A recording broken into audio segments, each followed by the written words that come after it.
part 2, and in this part, using AI for UX research is by finding information with the help of AI. Hi, I'm Coco, and this is part 2 of using AI for UX research.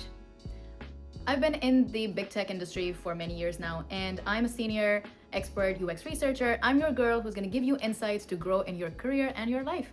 So often what happens in UX research is we have a lot of transcripts, and finding information from those transcripts or information sources is a cumbersome activity. So that is where you use AI. I've got 3 specific examples of using AI to find information. The first one is to find exact quotes from the transcript. Now, instead of going through transcripts yourself or on another platform using Maze or other kinds of platforms, a good way to find quotes is to put the transcript on the approved AI products such as Copilot and asking very specific prompt about give me the quote on A, B, or C. An example is, let's say we have an interview from David and we want to find out what did he say about the use of technology in his day-to-day work. So I will put a prompt saying, find me a quote from this particular transcript that I'm sharing.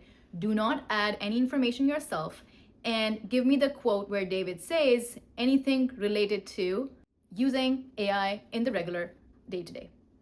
And that way it'll give you multiple quotes to make your work easier. However, I would highly recommend that you go back into the transcript and find those quotes just to make sure that the AI is not hallucinating or not giving you false information. The second aspect of using AI to find information in UX research is to use it for secondary research. Let's say you have thousands of Jira tickets to look at and you want to make sure that you are synthesizing the information. But being able to go through 1,000 tickets is not really feasible or possible in a given time. So you can put a prompt in your AI platform and ask AI to give you specific tickets, Jira tickets from this document, which are related to the particular topic you're looking for. An example is, let's say I have Jira tickets for system that's not working. So I will put in the PDF with all the exported Jira tickets into my AI platform and ask specifically, give me all the Jira tickets numbers and their titles which are related to system not working or system is down.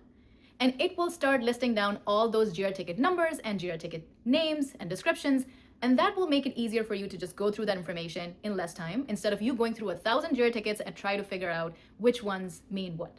The third way you can use AI to find information for UX research is when you're looking for references and special references. For example, I did a usability study and I want to find out in my transcript where exactly the person showed me their new prototype or the existing workflow that they have. Now, if I have 15 interviews, that means I have 15 transcripts, 15 videos, and it will be really hard for me to go into each one of them and find where exactly that person was mentioning it. So what I would do is I would upload all my transcripts or videos on my AI platform and ask it to specifically give timestamps for each transcript or video where the user is mentioning their existing platform or the existing solution they're using. And in that way, it will give you a fast-track version of the references you were looking for. So then you can go back to your video, look at that specific timestamp, and extract that particular part where the user is mentioning an existing platform or an existing solution that they're using. One thing to note very specifically about using AI to find information for your UX research projects, be mindful of the prompts you give it. Be very specific. And 2, make sure you mention do not add any information yourself. 3, make sure you mention use the information from the transcript only. And in this way, you are trying to make sure that there's less bias or less hallucination by the AI platform. And make sure to double check that information on the transcripts just to make sure this is the accurate information.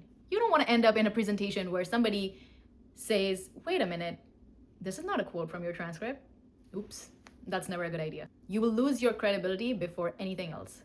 So stay tuned for part 3 and part 4, and I will show you other ways of using AI for UX research.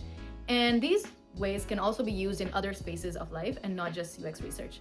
So stay tuned. I'm also making a workshop for using AI for UX research. If you are interested in something like that, make sure to follow me on LinkedIn so that you can keep up with when that workshop is coming up. Ciao.